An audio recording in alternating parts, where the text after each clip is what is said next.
have come here to chew bubble gum and kick ass. And I'm all out of bubble gum.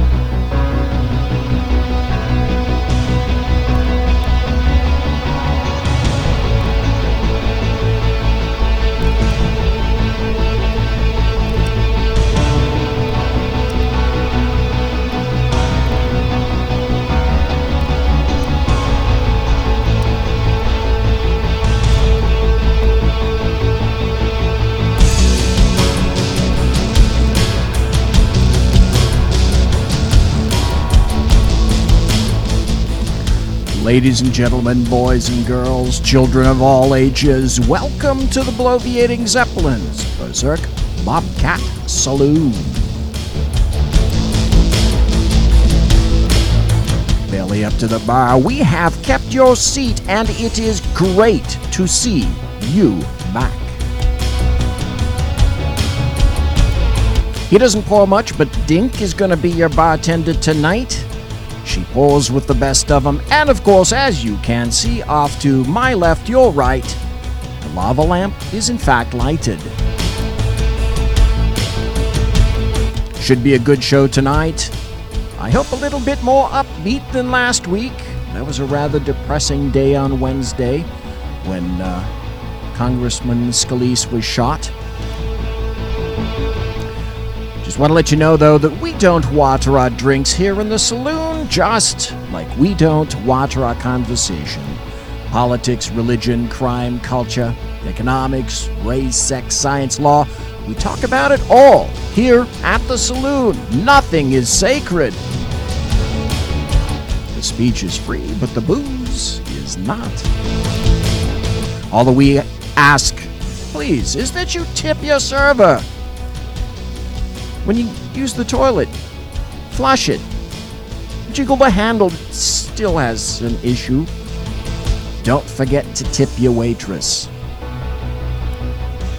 Tonight, in the saloon, this should be very interesting. Number one, we're going to have Kel Fritzy back. She is the Canadian infidel, and she's agreed to be here tonight at the bottom of the hour. Right at the conclusion of the first segment. So, woohoo, we have Kel Fritzy coming back, and unfortunately we have some things involving Islam, more things involving Islam to speak about. Not in a positive fashion, especially one that occurred today, an event in Brussels, Belgium. We'll get to that. One kind of an interesting shot, and this just in. And this is going to, this is not going to do real well for those people on the left. And for those of you who just were listening to Ken McClinton, he's the exceptional conservative, and you were listening to him on SHR, the SHR Media Network, where I am currently broadcasting right now, within the lovely SHR studios, where down here, the cooling vent is on, and I can actually feel a breeze. It was 108 degrees, the breath of hell out there today. Tomorrow, tomorrow's Wednesday, the 21st, supposed to be equally hellish. Thursday, I get to come back on Thursday, but luckily that should be the last day of hell. Here in Sacramento, the belly of the beast, the Bill Mill in Fornicalia. And after that, things are going to drop down, and it'll be, people will be wearing parkas around here in Sacramento because it's supposed to go down from 108 to about 91 on Friday. So, like I said, I will tweet out lots of photographs of people here in Fornicalia getting down to 91, and trust me, they'll all break out their parkas. Except for me. I can tolerate cold quite a bit. In any event, we have this history-making event that I'd like to speak about.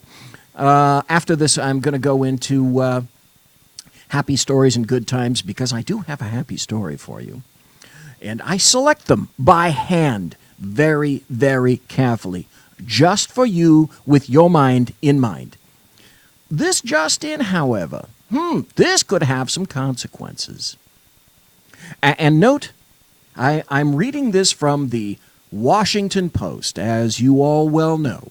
The Washington Post is, it's a completely unbiased newspaper in Washington. It doesn't lean left, it doesn't lean right, it stays right in the middle. Bullshit. Excuse me, that was a cat fur in my throat there, just for a second. It says this: Georgia special election. Hard-fought House race in suburban Atlanta comes to an end as a referendum on Trump. Now, this is interesting because let me just cut to the chase. The chase is that the Republican beat the Democrat in this particular race. And so, does it say that in the headline of the Washington Post? Fuck no. No, of course not. It says everything but, and mentions a negative thing about Trump. Now you really have to craft something very carefully in order to come up with a headline on this. I'll repeat it again. Georgia special election, hard-fought House race in suburban Atlanta. Again, no mention whatsoever of the Republican, no mention of the Democrat. It's just a hard-fought race. Comes to an end as a referendum on Trump. Well, let's get the words correct in the beginning, right? Okay? Leftists were saying that it's going to be a referendum on Trump, meaning that their guy, Ossoff, is going to win. So if he wins, that's a referendum on Trump. Now, if you read this headline, that leads you to believe that the referendum on Trump is such that, it looks like that left candidate won. Did he? No. Sorry, that was my happy face just for a moment there. If you're watching on YouTube, live, because we're simulcasting on the SHR Media Network and on YouTube, finally, you have to get into the text to read this. Breaking news. Republican Karen Handel has won the election for Georgia's 6th congressional district, the Associated Press projects. Well, now, that's funny because all the rest of the media maggots at this point have actually said Ossoff lost, Handel won. But the Washington Post, doing the best to hedge its bets, says that according to projections, potentially steadying President Trump's agenda and his presidency. Potentially steadying. Now, how do you think they'd have phrased that had Ossoff won? Would it be potentially steadying? No, it would be a referendum on Trump, proving once and forever that the left is correct. They're coming back, and they're steamrolling their way through all of these elections, these special elections. They're going to kill the midterms. 2018 is going to belong to the left. Just listen to them. That's what they said. And now, wait, I hear the sordid, the little whimpering of leftists, and their tails are tucked. The Republicans won that seat. And they didn't just win by half a point. 2 points. 3 points. 4 points. Hard-fought race, last I read, is 5 points. Despite the fact that it was prognosticated by those on the left that this was going to be a kick-ass referendum, and that Trump's boy, his girl rather in this case, Trump's girl was going to get her butt kicked too. But no, I'm sorry. No, I'm not. I'm gleeful. It didn't work out that way. It didn't work out that way at all. Funny how that works out. But wait, I'm on a roll here. We're talking about good stuff. Well, why shouldn't we talk about some more fun stuff like this? It's time for happy stories and good times. Now, this is from Breitbart.com. The headline says, video, homeowner attacks robbery suspects with machete, takes away gun. Well, that got my attention, and I'm guessing it probably got yours as well if you read it. And it goes like this. A Sarasota, Florida homeowner attacked armed robbery suspects with a machete, not only stopping the robbery, but disarming the suspects. The incident occurred only this Florida has got to be one of the world's strangest states. I thought crazy shite only happened in Fornicalia. Oh no.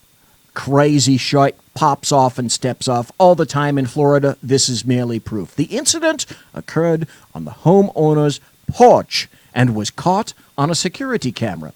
Question, if you have a house and you have a porch, do you put a security camera in the back of your porch? And if you do, why? Just a question. According to Daily Mail, 3 suspects entered the homeowner's covered porch armed with a crowbar, a machete, and a shotgun. It would seem, wouldn't it to you, that the homeowner might be just a bit outnumbered? The Sarasota County Sheriff's Department, SCSO, said the homeowner feared for his life, so he retreated to his home's interior and retrieved a machete for self-defense. Oh, wait now. We have a guy with, let's see, what did they say? A crowbar, a machete, and a shotgun. And the homeowner comes back with a shotgun. Now, if he'd taken a machete to a machete fight or a machete to a crowbar fight, that would have been one thing. But taking a machete to a shotgun fight, I don't know about that. Maybe. Well, in any event, that's why this is a happy story. The SCSO said they first received a call about a suspicious person armed with a rifle at a home in the 2000 block of Dodge Avenue. As deputies sped to the scene, they received a second call indicating that the homeowner disarmed the suspect and was holding him until law enforcement arrived. SCSO arrived and then arrested Alan Beltran Vasquez. 3 people. Okay, this guy armed with a machete held 3 people. Alan Beltran Vasquez, Angel Cabrera Basulto, and Ronier Jari, I can't pronounce that middle name, Lorente, and charged them for alleged attempt to rob the victim. Deputies also arrested Jorge Validio Leyva and Roberto Salcido Balanza, claiming they were waiting outside the home in the car and had taken part in planning the failed robbery. They faced 2 counts each of principal to armed robbery. The suspect who possessed the shotgun faces additional charges for possession of a firearm by a convicted felon. All I can say about this particular homeowner is HMOG, Holy Mother of God. This guy must clank when he walks. In any event, that's a happy story, and those are good times. Now, David Milner, who is the unpleasant blind guy, sent this out to me and said, hey, this is an interesting event, and I'd like to promote it if you could. And it's about the United States and the United Kingdom and the special relationship that we have. The United States had our 9/11. The UK had its own semi-9/11. They call it 7/7. Anyway, Dave asked that we get this out, and I thought that today and tonight might be a perfect time in order to play this so that you could understand what things are about here. Each year on September the 11th, ordinary citizens of the United Kingdom gather outside the United States Embassy in London. There, they show their solidarity with the people of the United States of America in remembrance of the terrorist attack on that day in 2001, the day Americans call 9/11. On July the 7th, 2005, terrorists exploded bombs in London, killing 52 people and injuring 700. The people of the United Kingdom call that day 7/7. To return and share love and respect with the citizens of the United Kingdom, please light up the darkness of the evening of July the 7th with 7 lights. These can be 7 firework rockets, 7 candles, or any other kind of lights possibly arranged in a display. Then post what you've done to your favorite social media to further remember the lives lost, those injured, and the nation attacked in the 7/7 bombings. Your posts will be a call to free people everywhere, that they too can be lights standing against the darkness of Islamic terrorism. Let your light of love and resolve shine this year and in years to come by marking 7 on 7/7. Thank you very much, Dave Milner. That's a good thing to do. By the way, if you're interested in doing that, July 7th is a Friday. So if you don't have anything planned, you might consider doing that. We have about 15 minutes or so until the bottom of the hour when Kel Fritzy comes in and calls. And there were a whole number of things that occurred, but the one particular event that really caused me, in a way, I don't know why. In another way, I perfectly understand why I was multiply ticked because of this particular incident, because it was so completely unnecessary, completely unneeded. It didn't have to happen. And that's this. U.S. destroyer collides with container ship. 3 injured, 7 still missing. Well, that was a while ago. It's been updated since that. If you go to my blog, you can see some photographs. You can see the 2 vessels that were involved in the collision were the USS Fitzgerald, which is a U.S. Navy destroyer, and a container ship named the ACX Crystal. And I have photographs there. And you can see the damage to the Navy destroyer, the USS Fitzgerald. It's significant. And you can see that the damage to the container ship is minor. But when I looked at those particular photographs, to me they provided a massive amount of information once I read the article. And I'm going to read the article to you, to give you a bit of background to that.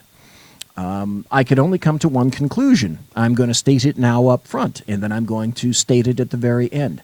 The officer of the deck, the captain of the USS Fitzgerald, is directly responsible for the loss of those 7 sailors and will likely face a courts-martial, and in my opinion, because of this situation, I think criminal charges should be considered.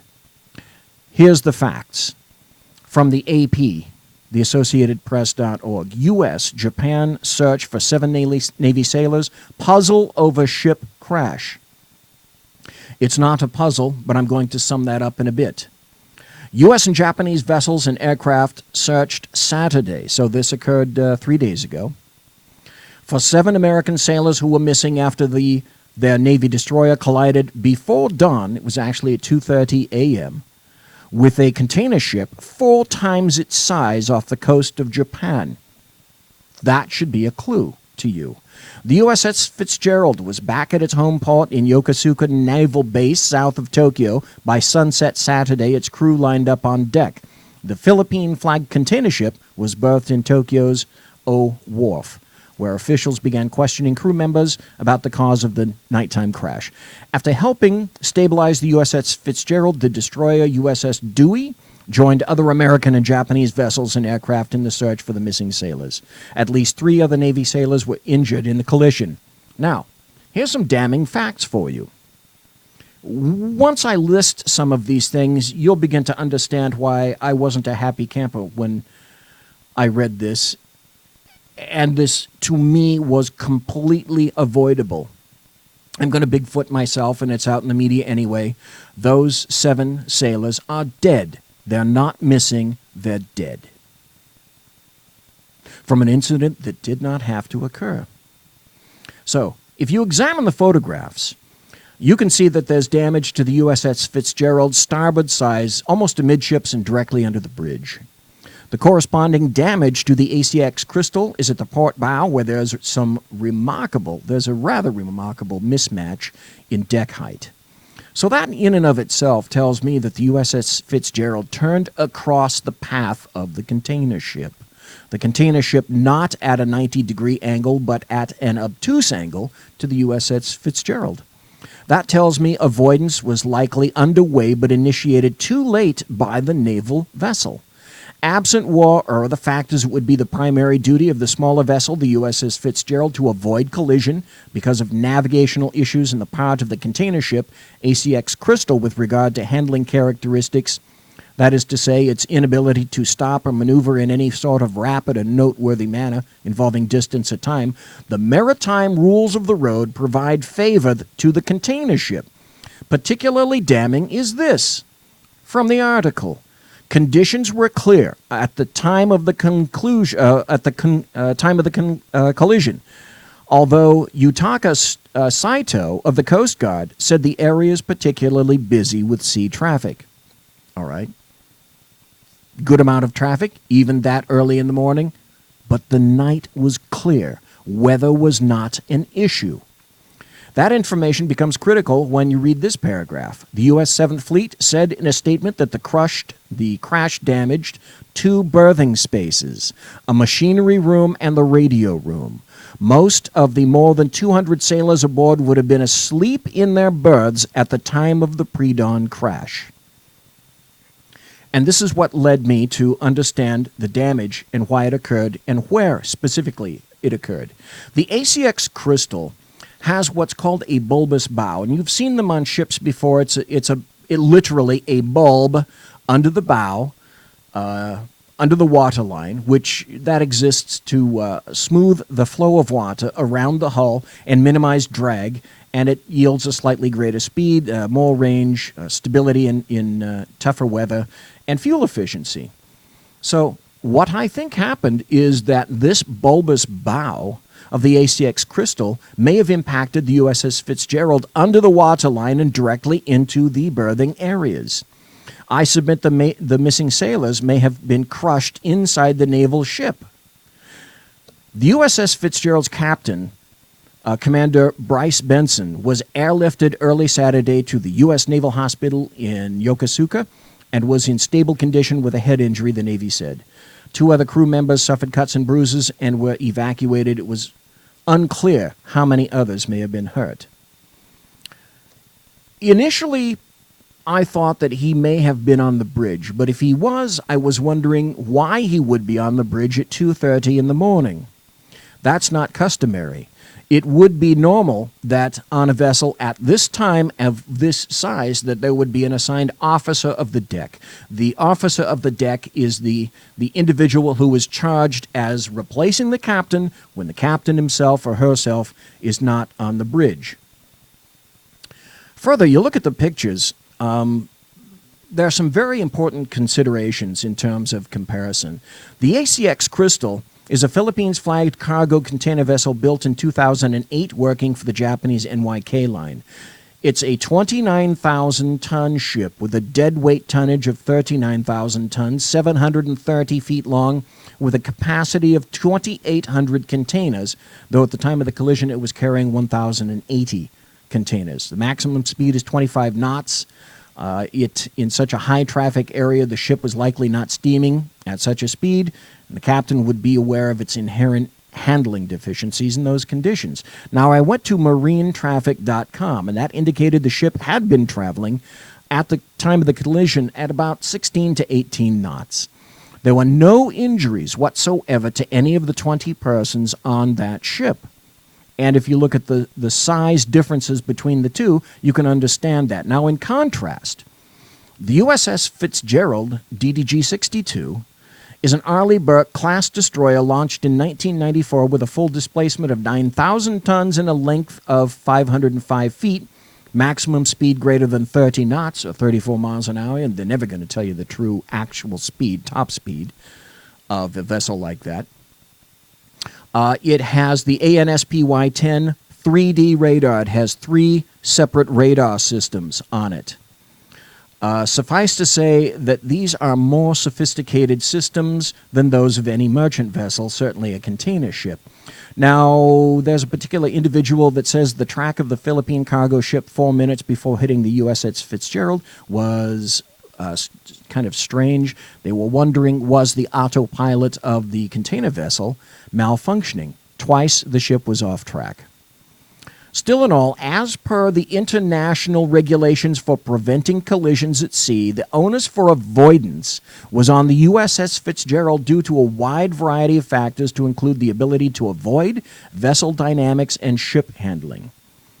And what this immediately brought up to me was the 2001, if you harken back, there was a collision between a Japanese fishing boat, it was a training fishing boat, called the Ihime Maru, and the USS Greenville, which was a Los Angeles-class attack sub.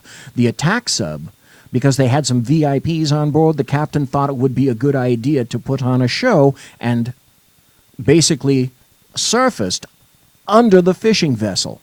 Everybody on the fishing vessel was lost. There were 9 civilian crew members who were killed. There were 4 high school students who were killed. It was a stupid thing to do. The crew and the affected officers got away with non-judicial punishment. So then Sunday rolled around. There was updated information about that. Navy search people then found all the bodies, all 7 sailors, in the berthing areas of that, in flooded berthing areas, which tells me again that the bulbous bow of that container vessel, which is huge in comparison to the USS Fitzgerald, punched into the berthing spaces. These sailors were sleeping and likely had no idea what was coming. In a period of seconds, a 29,000-ton cargo ship loaded with containers plowed into the right side, crushing a large section of the destroyer's main structure, including the captain's cabin and sleeping quarters for 116 sailors below the waterline. Now, that tells me that's an indicator of why the captain was injured. The captain was not on the bridge. The officer of the deck was on the bridge, not the captain, and in charge of that. Still in all, despite that, what this tells me is it clearly tells me that all of those poor sailors were trapped and crushed below the waterline by that container ship, and would also account, like I said, to the injuries to the captain and everybody else. We know that the officer of the deck was not the captain, and the bottom line is this, in my opinion. This should be a criminal proceeding. There should be a courts-martial. I'm sure there will be. That captain's career is effectively over because the captain is responsible at all times, whether he or she is on the bridge or not. The particular person in charge of the vessel at the time is where the focus of the investigation should be. When you lose 7 sailors for absolutely no reason, I'm sorry, I'm outraged. We cannot afford to lose American sailors like this. This should never, ever have occurred. Quite frankly, I don't have good things to say about the captain or the officer of the deck at this time, but this is a terrible tragedy. It should never have occurred, not with the state of the art of these vessels and all the rest of the elements that were in place that particular night. This should never have occurred. Please come back. When we come back, we should have Kel Fritzy. Thank you. Thank you for listening to the Bloviating Zeppelin's Berserk Bobcat Saloon here on the SHR Media Network. Conservative media done right. You're listening to the SHR Media Network. Breaking news. According to the latest report coming out of SHR Media, a merchandise store to support both the Reaver of Common Sense and SHR Media has just been unleashed to the general public. Be forewarned that this site can be contagious and numerous items can be purchased to support the best news programming. Go to Reaver.one website and click on the store link to check out the merchandise. Hello, I'm Matt, a student at Hillsdale College. Here is Hillsdale President Larry Arnn on the continuing relevance of the Constitution. Many argue today that the Constitution is outdated because it addresses problems peculiar to the 18th century. Some parts of the Constitution do read rather quaintly. Consider the injunction against titles of nobility in Article 1, Section 9 of the Constitution. But is that so outdated? The purpose of the injunction is to prevent the government granting special privileges to some for partisan reasons. This strikes at the heart of the rule of law. The crony capitalism so common today is a place where the government bestows favors and tax dollars on some businesses to give them a leg up over others. This is exactly the kind of thing the Constitution was meant to prohibit. The Constitution is not so outdated after all. This Constitution Minute was brought to you by Hillsdale College. To join the national conversation on the Constitution, go to constitutionminute.com. Times are dark. The people misled by corrupt politicians, lied to by establishment media, and deceived by the false messages of Islam. A nation in confusion needs a guide. It needs a man with a cane. I'm Dave Milner. Join me on Spreaker, SHR Media, High Plains Talk Radio, Live Rebooting Liberty, and YouTube for a unique brand of commentary on the unpleasant blind guide. Because truth is not always pleasant. In a world controlled by corrupt politicians, You got a business. You didn't build that. a team of ordinary men emerge from the ashes to give voice to the voiceless and hope to the hopeless. Sackhead Sean. Dude, I'm not saying calf for the stupid program. Sackhead Clint. All good friends of ours usually show up drunk. Also starring Sako as the producer. I'm a little bit drunk, 'cause I'm drinking. They are the Sackheads Radio Show. Every Wednesday at 8 p.m. Pacific on shrmedia.com.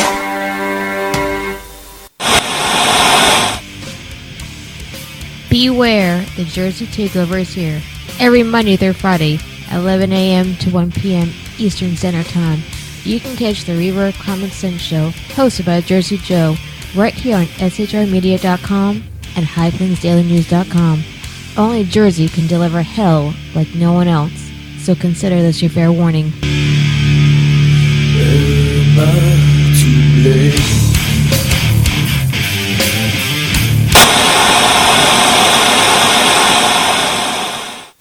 Conservative media done right. You're listening to the SHR Media Network. In a world where insanity reigns supreme and safety pin manufacturers are running out of metal for the diapers of the leftists, it's comforting to know an ancient, fat, long-haired, bearded reprobate has your mind in mind. Ladies and gentlemen, boys and girls, children of all ages, broadcasting behind enemy lines in occupied California. And despite every attempt by the SHR Media Network to revoke his shameless contract, we return to the bloviating Zeppelin's Berserk Bobcat Saloon. Ladies and gentlemen, boys and girls, children of all ages, welcome to the bloviating Zeppelin's Berserk Bobcat Saloon. Welcome back. I believe we have, in fact, Kel Fritzy on the line. Are you there, Kel? Hey, BC, how are you tonight? Doing really well. Let me pot you up here just a bit. In any event, now we spoke to you about 2 weeks ago, and you are what I would consider to be an expert on Islam, and pretty much all things Islam. Well, the funny thing is, what I'd like to do is I have some, it should not shock you that I have some things already set up to speak about. But the first thing is, and I'd like to get your opinion on this, the first thing is an article from the UK Daily Mail about Brussels, and it goes like this. Fresh terror in Brussels. Suspected suicide bomber threatening train passengers shouts, Allahu Akbar. That's called a clue. And triggers an explosion at city's central station as he is shot dead by soldiers. Was this a shock to you, Kel Fritzy? No. I'm surprised that it was actually a slow day today for the Mohammedans. I'm really surprised that there wasn't more events because it's still Ramadan. And Ramadan has a special theme this year. Go out and kill as many infidels as you can, as directed by the Caliph. And that's what they're doing. But Well, what's today? Oh, yeah. It's only Tuesday. It's kind of slow for them. But Friday will be exciting because that's Jumping Juma Freaky Friday. So we'll get a lot more surprises coming our way. But what happened in Brussels? What this dirtbag did, I'm of one mind. Good. And that being because he's the only one who is dead. Nobody was hurt in Brussels today. And Bigfoot is asking me if I can turn up my volume. I don't have my volume button here. BC, do you have a volume button over there? I do. No, a question for you. Are you calling in on Skype or are you calling in on a regular telephone? Regular telephone. Okay, because I had this with Mike last week as well. It was a strange thing. I wish I could tell you why it is that some calls come in and they're absolutely perfect. As a matter of fact, they're louder than I am.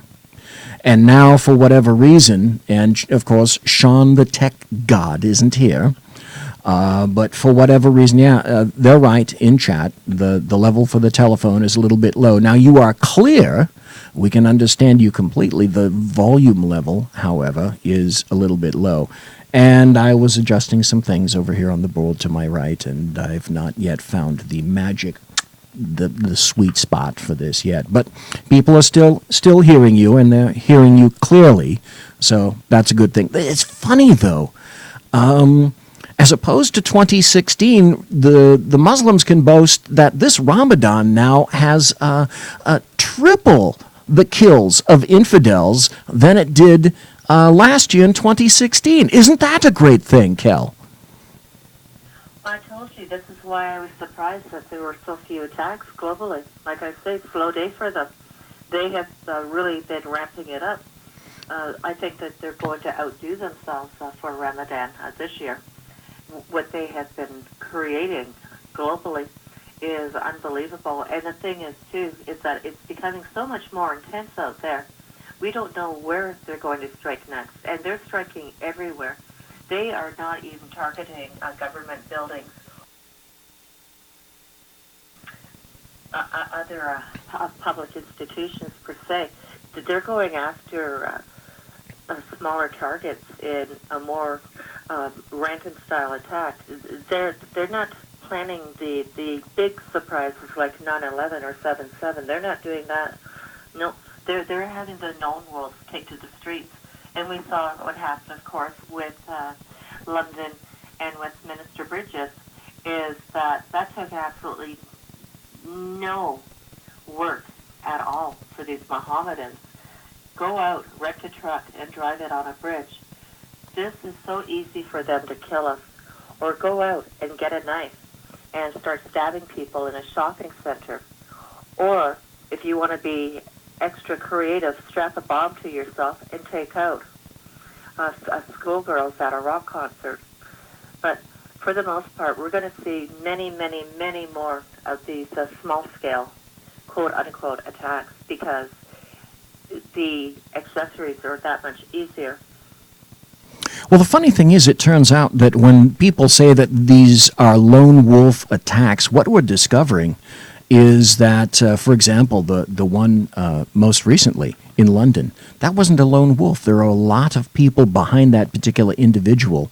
So they may be a lone wolf in terms of occasionally the persons that commit these acts, but they have all the support they could possibly want and need from the internet, from Dabiq, from Inspire magazine.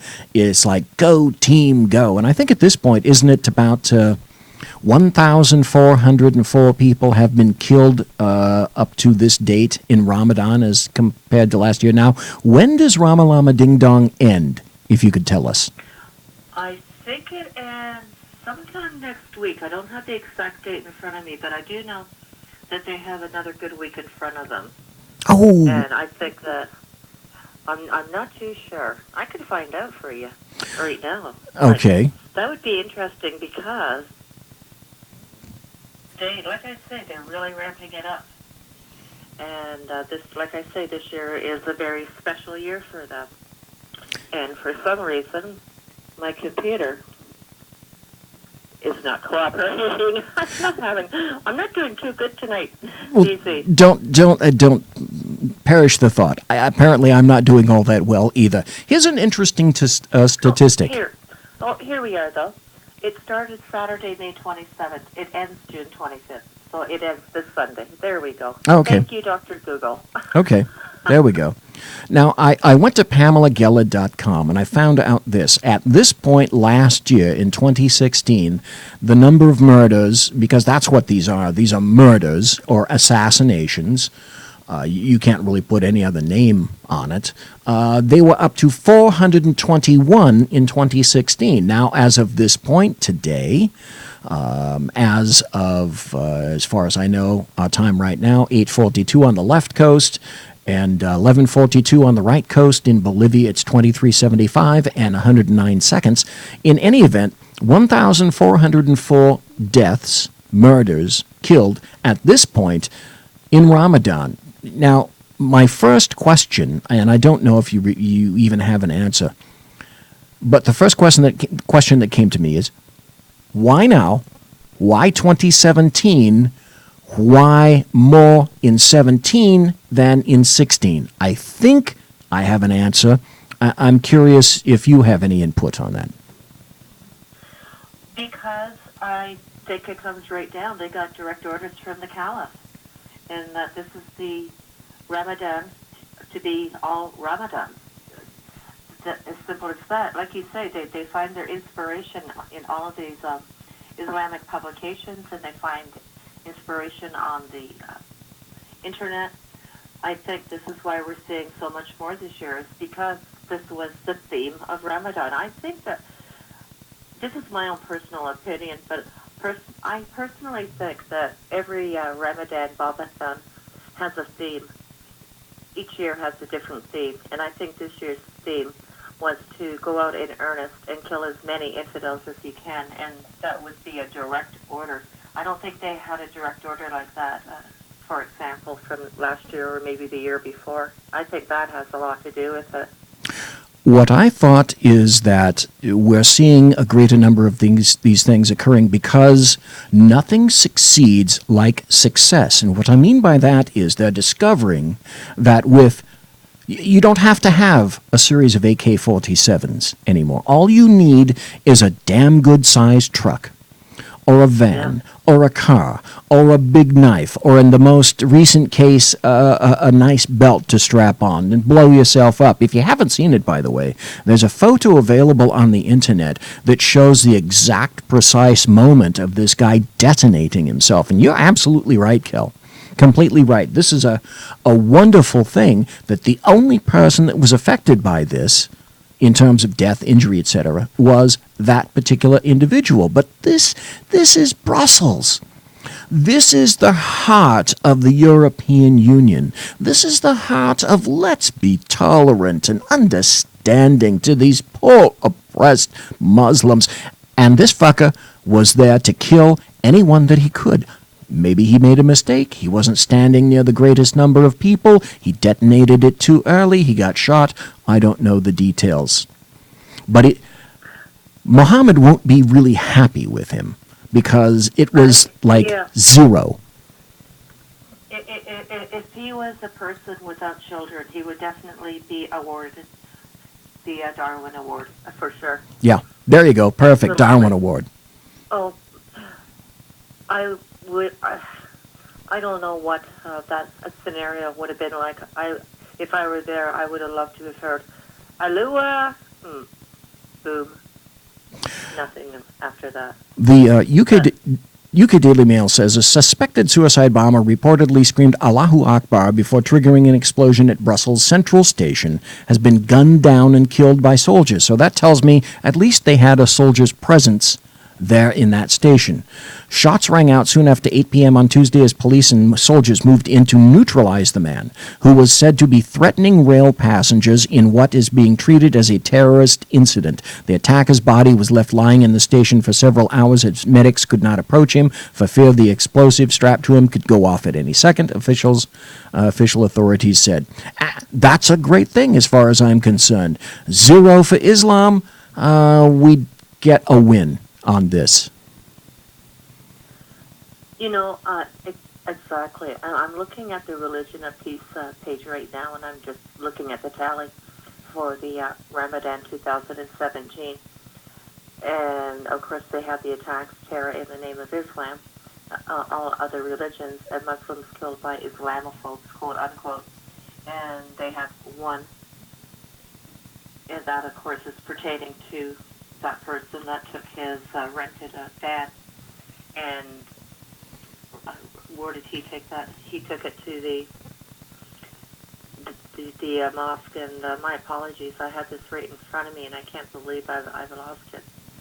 But all the same, I don't even know what to make of that at this point, that's for sure.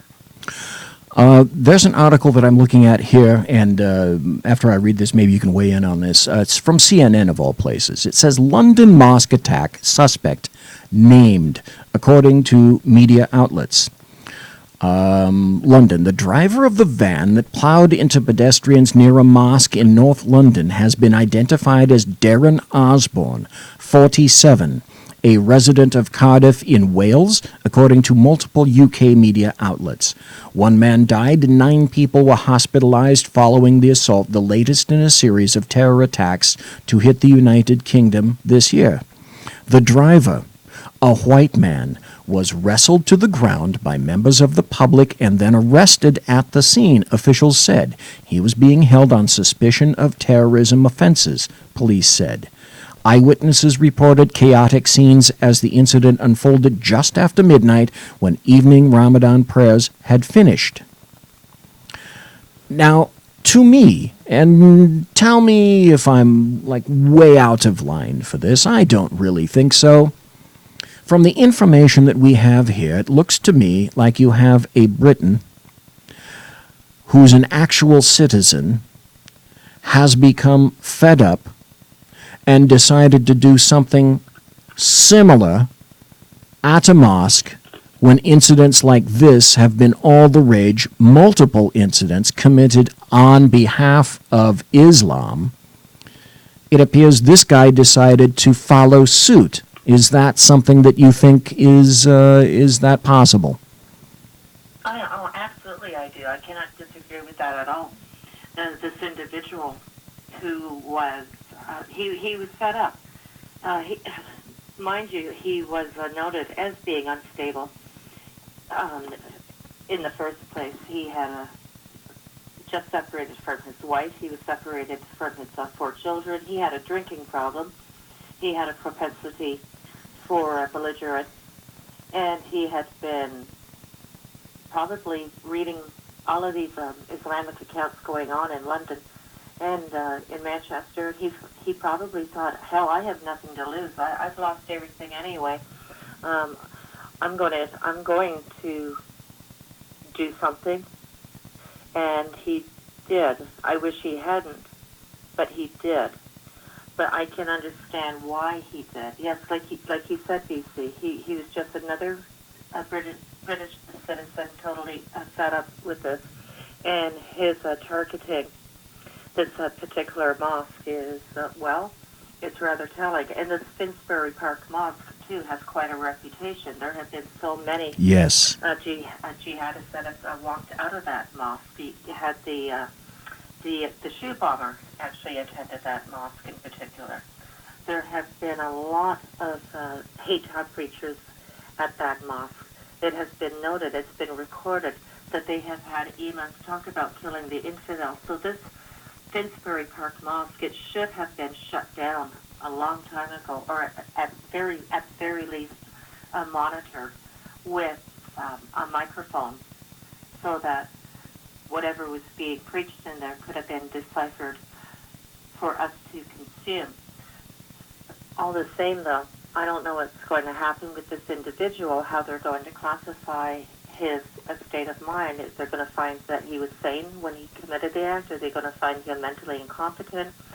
I'm hoping they find him mentally incompetent, because that would prove that that is an aberration of our character as Westerners.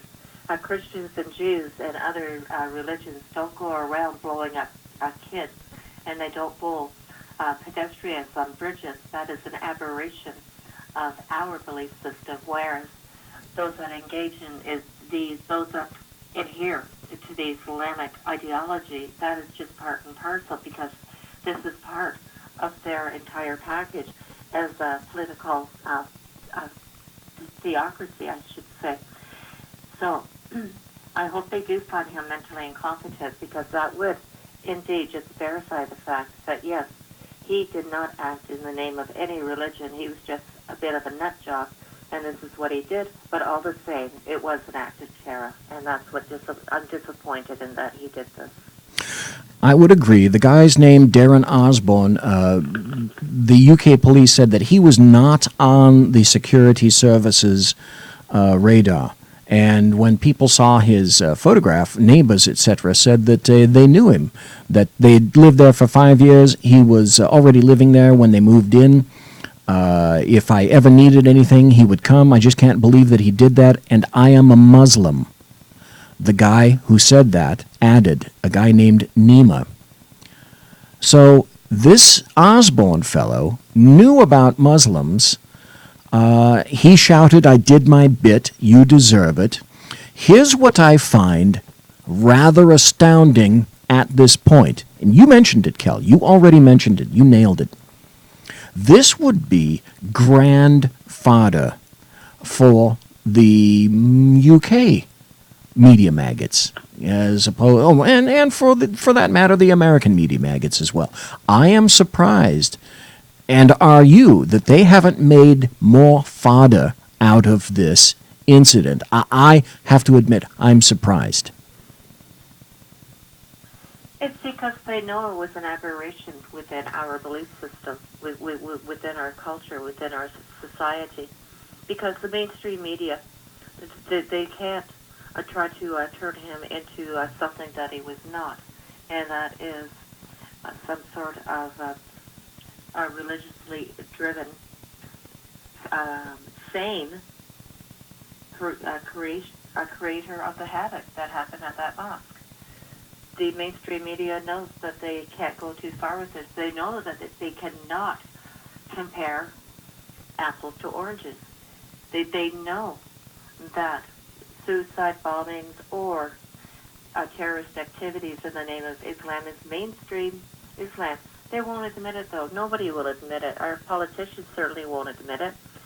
They know that this had nothing to do with a prescribed doctrine that everybody, say Christianity, okay, you and I, say we're Christians, or say we're Jewish, whatever. We follow a doctrine under our respective faiths, and that doctrine does not include going out and finding the infidel wherever you can and kill them. This person is a Christian, and he acted in a manner that is totally antithetical to our belief system. And so the media, they can't really do much with it. They can't compare this to the Islamic-inspired atrocities. They're wedged in a corner with it. We have about 5 minutes left before the top of the hour when we're going to have to take a break. After the break, I'm going to come back with an article that I found today about Canada that I discovered that was rather shocking. And I think if you think about this for a little bit, I'm not going to Bigfoot myself right now. I'm going to hold this as sort of a tantalizing tidbit for coming back after the break. But there was an article that I read today about Canada that just absolutely gobsmacked. The reason I'm saying that is because Kel Fritzy, of course, from Red Fox Blogger. Kel, you have your own radio show, and you are the Canadian infidel. You live in Canada, and I'm going to go to this particular article after we come back. It doesn't specifically have anything to do with Islam, but it does have to do with the mindset of those people on the left who find tolerance absolutely mandatory. What we see, and again, Kel, I'm going to ask you about this. What I think this guy may have been a bit of a loon. But I think he was also frustrated because of the fashion, the manner in which a lot of what he is seeing around him in terms of Islam is not being properly addressed by the authorities in the United Kingdom. And it became very frustrating, extremely frustrating. I am afraid, I wish this not to happen, and as you well pointed out, anytime something like this does happen, it detracts from the argument on our side of goodness. But I cannot help but think that if the UK keeps on this track, the rest of Europe, that you're going to see more things like this. What do you think? Oh, absolutely. Absolutely. This is what is so worrisome, is we may see more and more of this, because these terror attacks that are happening more and more often in England, people like what this gentleman did, we'll see more of them, I think. We'll see blood on the streets down the road soon. I think that England is headed for a civil war, and it's not going to be pleasant at all, because the Mohammedans are there. They're well ensconced, and they're not going to give up what they consider their territory easily. Muslims never give up their territory in their minds. They may be defeated back like they were in Spain, for example, but as far as they're concerned, Spain still belongs to them, and they're regaining Spain. They're trying to regain Europe. This is why we're seeing so much of this activity. We have 2 more minutes, but I think you're absolutely correct.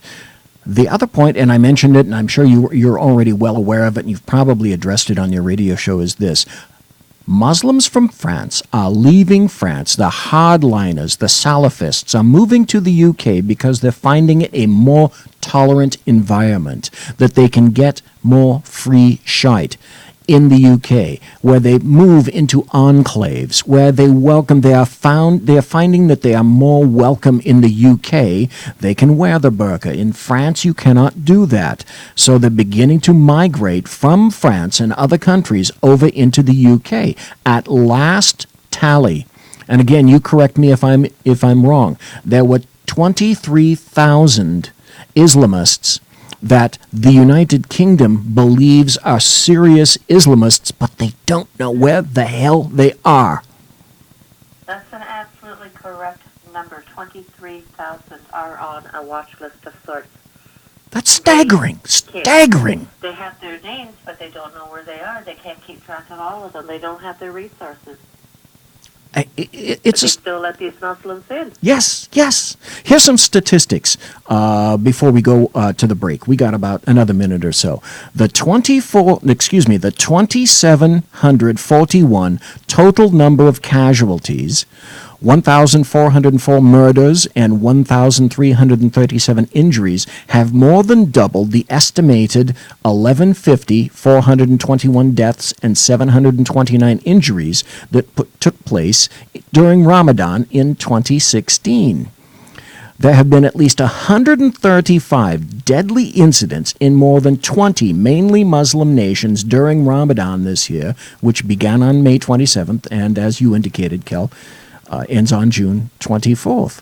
Staggering, absolutely staggering. Folks, it's the top of the hour. We're listening to Kel Fritzie, our special guest tonight, Kel Fritzie, and when we come back, I'm going to provide this particular article to everyone and to yourself, Kel. When we come back, though, the first thing is I'd like you to tell everyone when we come back where you can be found, where you can be read, and where you can be heard.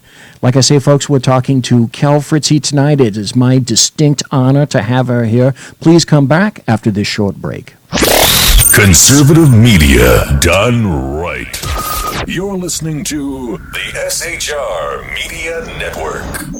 Hey, it's Sean from the Sackheads Radio Show, also one of the owners here at the SHR Media Network. Are you opinionated? Have you ever wanted to do your own show? Have you ever heard somebody like the Sackheads and go, yeah, I could probably do that better?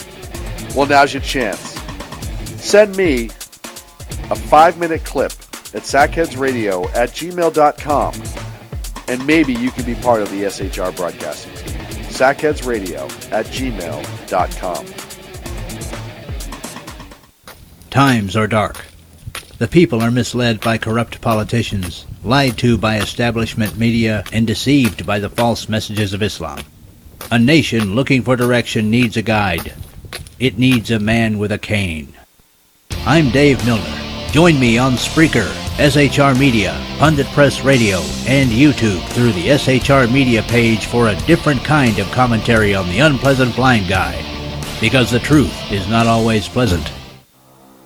In a world controlled by corrupt politicians. You got a business. You didn't build that.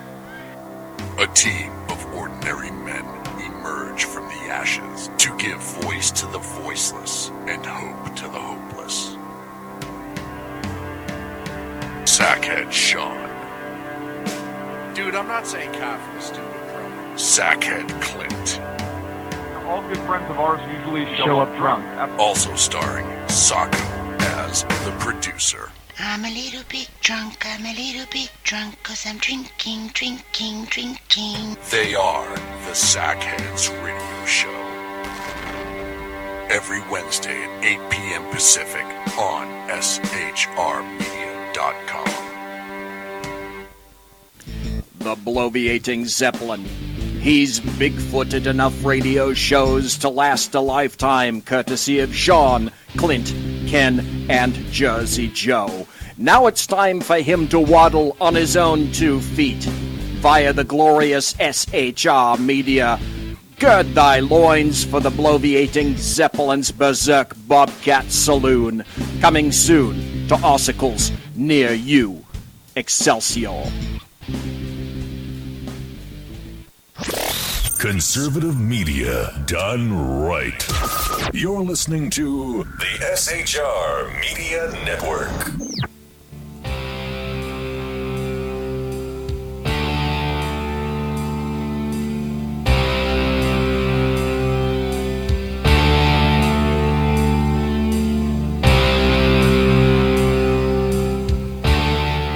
Ladies and gentlemen, boys and girls, children of all ages, welcome back. You're listening to the bloviating Zeppelins. It is I, Berserk Bobcat Saloon, and tonight we have a very, very special guest.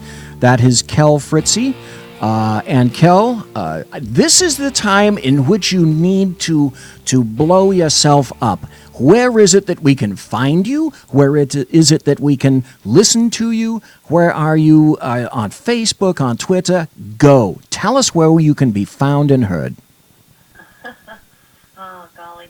Sometimes I feel like you can hear me everywhere.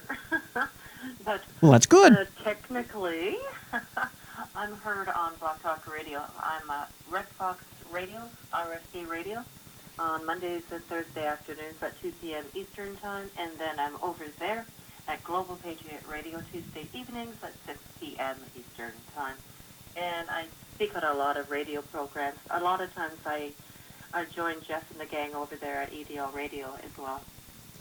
EDL Radio, for some of the people who may not know, can you clue us in as to what EDL Radio is, what it stands for? It's wonderful. It's the English Defense League radio show, and the program was founded by Jeff Mitchell 5 years ago. And he speaks about the issues of Islam, of course, and he speaks about the issues of Islam and its impact in Britain in particular. But he also discusses global issues. And he has a great panel over there, too. The three of them do an excellent job on that show. And they are on Thursdays and Sundays at 3:30 p.m. Eastern Time. That's outstanding. Thank you very much for telling us where you can be found. Now, here's the article. You may or may not have heard about this, but all it does is cement the fact that if we thought that Canada was a bastion of sanity, perhaps not quite so much, and certainly not under Trudeau. So, in a way, it's a bit of schadenfreude, because I'm thinking, okay, good to know that the people that are right next to us sometimes can be just as crazy as we are, because in the United States of America, oh my God, can leftists be absolutely loony. Now, this is from The Independent in UK. And I just happened to stagger across this when I was looking for something else. And the headline is this. I had to read it 2 or 3 times before it finally sunk in. It's actually saying this.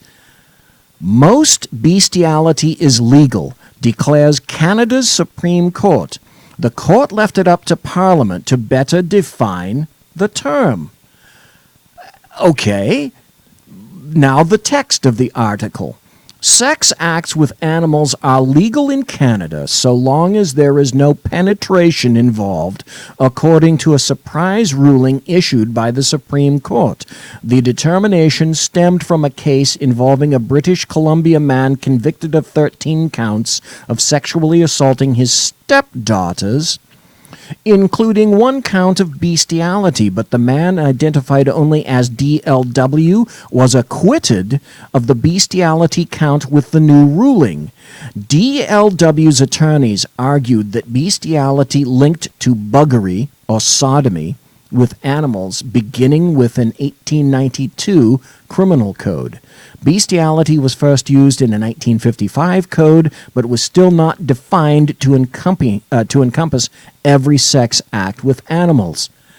That's probably where I should stop.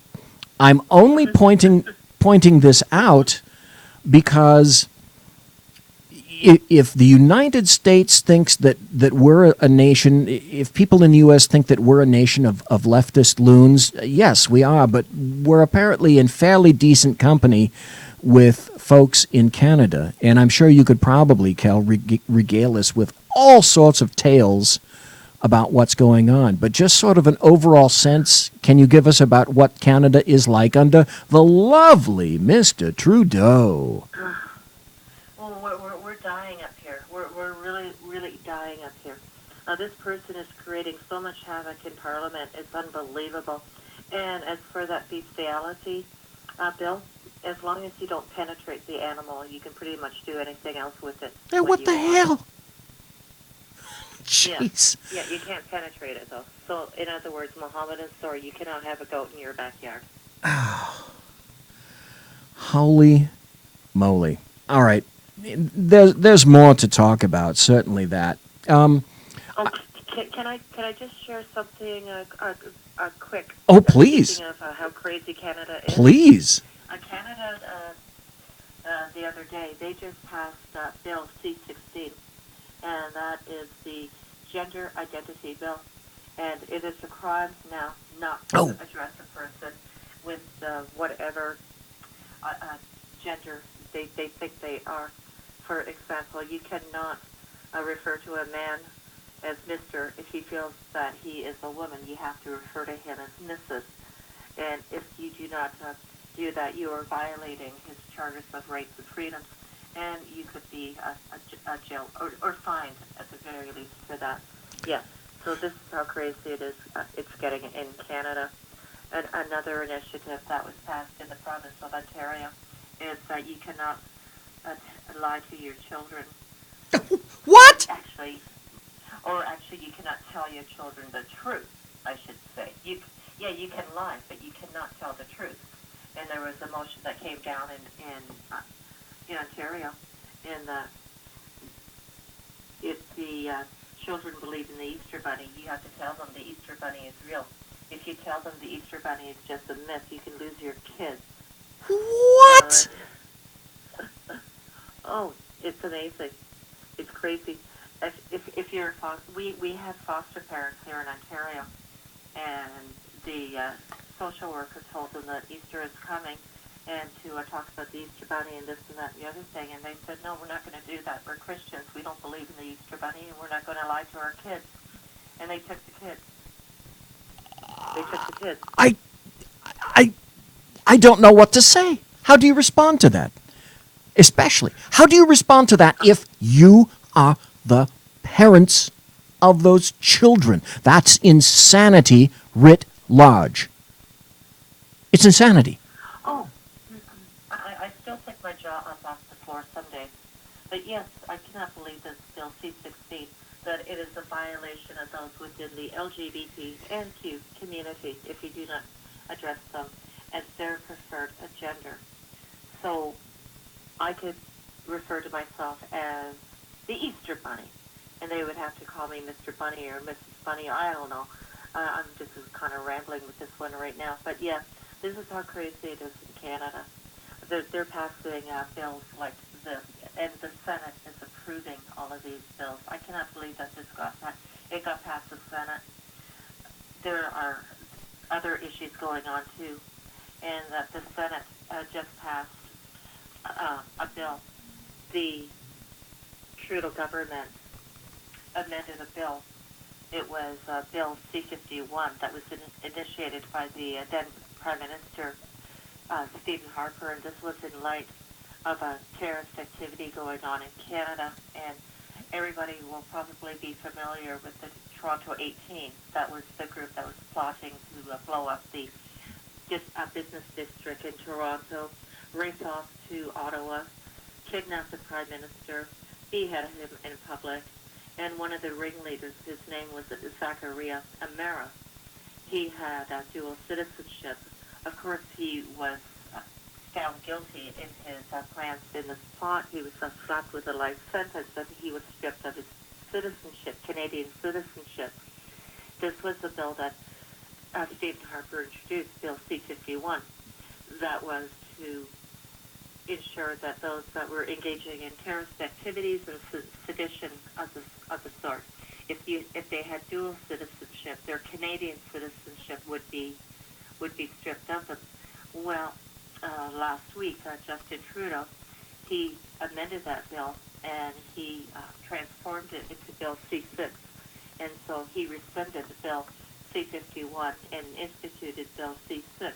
So this little dirtbag, terrorist dirtbag, Zachariah Amara, is going to have his citizenship safely in place. This is the Canada that I'm living in. This is the shoddy pony that has never seen a mosque he's never loved. Wasn't Harper, if I'm not mistaken, the predecessor to Trudeau? What's Stephen Harper? Oh, yeah. Yeah, he was the direct predecessor to Trudeau. And for those who don't know, Harper was, let's just say, a tad bit more conservative than Justin Trudeau. Now, there's another article. If you remember, ladies and gentlemen, Trump said that there were no-go zones in Europe. And now here's an article from the Daily Mail, again, where I get a lot of my stuff from UK media, dailymail.com, that says this. This is the headline. Trump's not wrong. We can't wear a uniform in our own cars. 5 police officers claim Donald Trump is right about parts of London being so radicalized that they are, in fact, no-go areas. Here's some bullet points, and I'd like your input when I'm through. There's about 7 or 8 of these bullet points. Donald Trump claims Met Police are terrified in radical areas of the capital.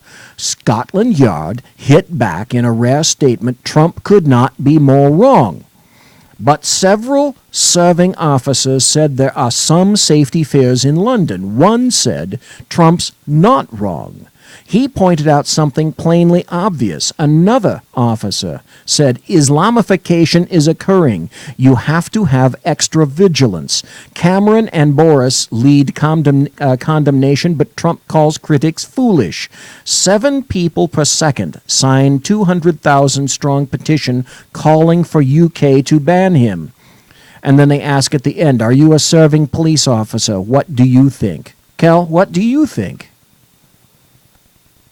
Once again, it's the, I call it the Islamopandering syndrome. First of all, these no-go zones, of course they exist, and first responders are terrified of going into them. But I'm not surprised. I'm not surprised because of the various governments in which we're witnessing right now.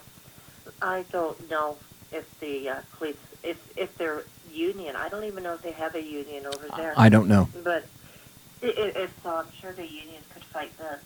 But I think that is just absolutely atrocious in that, once again, you cannot do your job properly. What are they supposed to do? Where are they supposed to put all their gear, their walkie-talkies and their arsenal, if they're allowed to carry a gun over there? That's right. We're talking about the United Kingdom. My bad. Folks, bear with me. It's been a long day for Kel, but I just don't know how this is going to pan out at all. At all. This is almost as outrageous as what's happening in Canada. I watched a video today, and I could play it. I could put it on the blog for people to see. And if you go to YouTube, or excuse me, if you go to Twitter, you can see it. But there's a video about 30 seconds, maybe 45 seconds long, of what appears to be about 10 or 12 British officers, and there's a car in the middle. And this particular individual, I don't know if he's even holding a thing, but he runs towards the officers, and all 10 to 12 of them run away from him.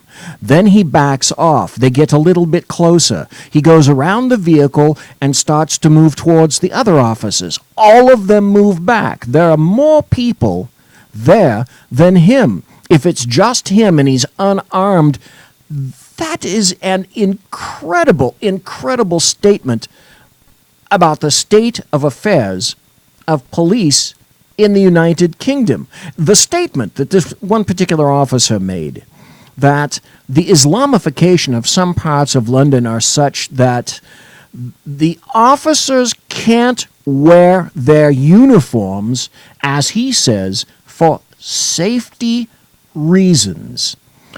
And yet, they do not wish to arm the officers. There are only certain officers and certain cars that have firearms. How long will this go? How long will this go, Kel Fritzy? The thing is that I don't think anything's going to change very much in terms of arming the police properly in the United Kingdom. Britain seems to be quite used to certain activities going on about that.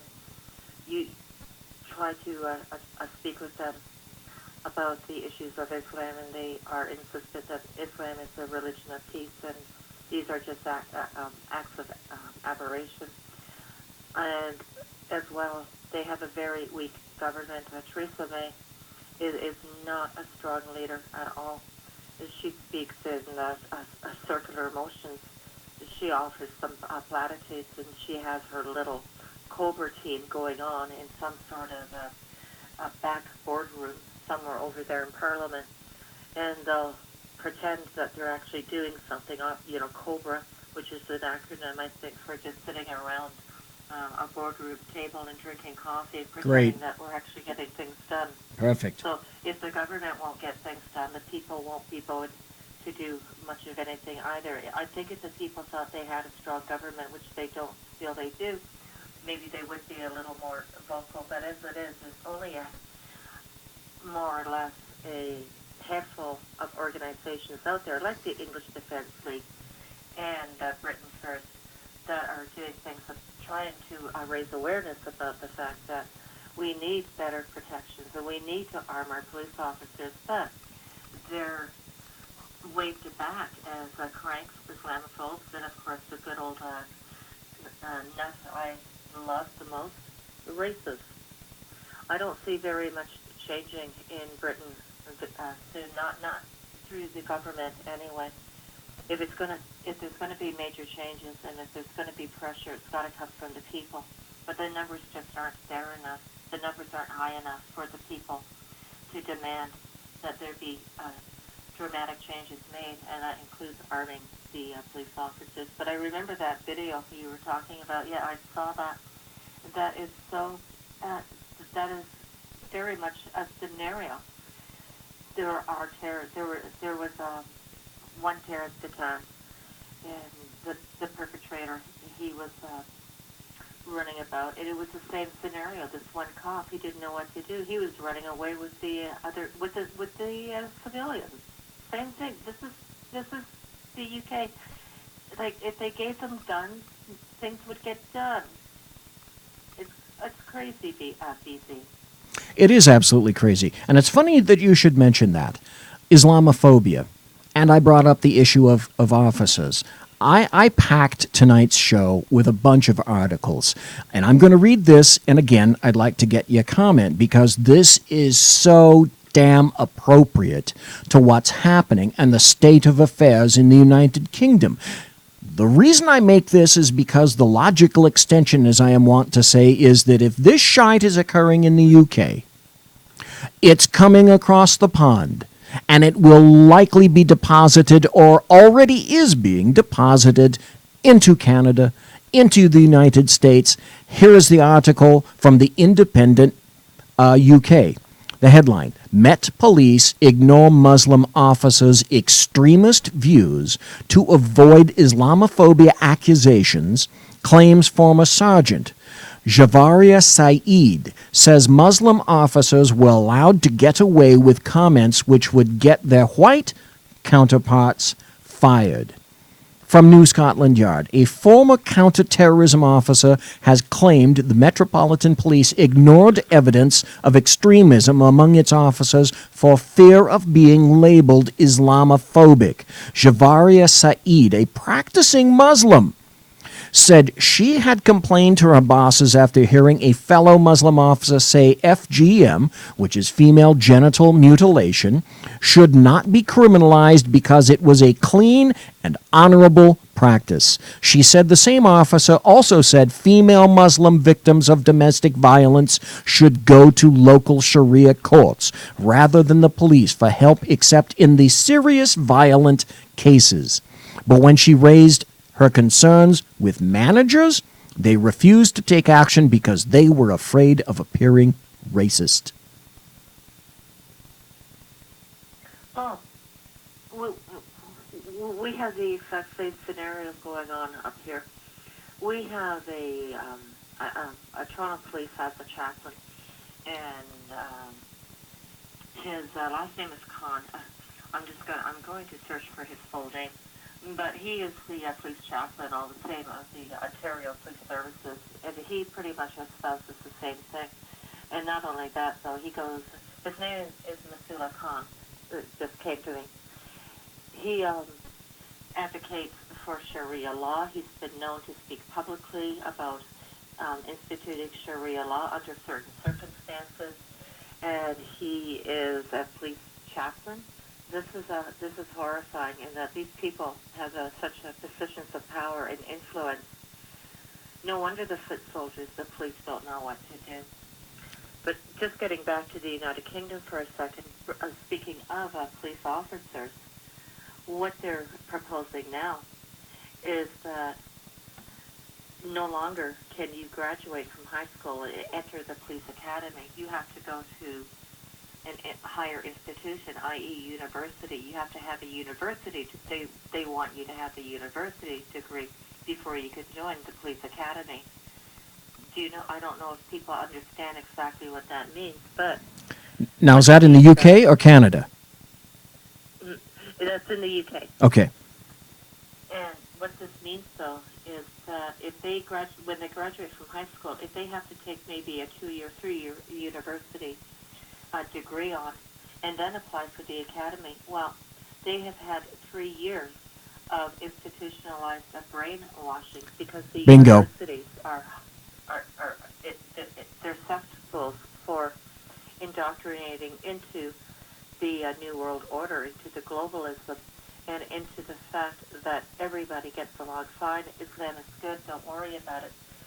All this nonsense, all of this snowflake nonsense is going to be fed into their heads, and they're going to come out, they're going to be robots, and they're going to toe the politically correct party line, and then they're going to become police officers. We'll never get anything done. Muslims will run on the streets, and they'll be handing out a hot chocolate for them. What do you do as a people, as a civilized people, when you can no longer trust your police to do what is right and enforce your laws? Now, that's in the United Kingdom. We're already seeing this appear, much to my chagrin, of course, here in the United States, when I watched the Berkeley Police Department during the Trump riots stand back 2 blocks away and refused to intercede when clearly there was violence occurring in front of their faces. Example number 2. In Evergreen University, when that one particular professor who said that it wasn't right for whites, Caucasoids, to be excluded from particular classes due to race. He was kicked out, and there was violence at that university. The Evergreen Police Department retreated to their offices and would not emerge from their offices for at least a day. They were cowering, craving, quaking cowards. That cannot be the future of law enforcement in any country, specifically the United States, or we're gone.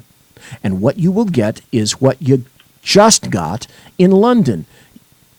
Lone wolves who will stop being lone wolves and who will then be organized because they will feel compelled, cornered to do something. I don't want us to get there. It's completely unnecessary. It doesn't have to be that way, and yet that's the way that it's going.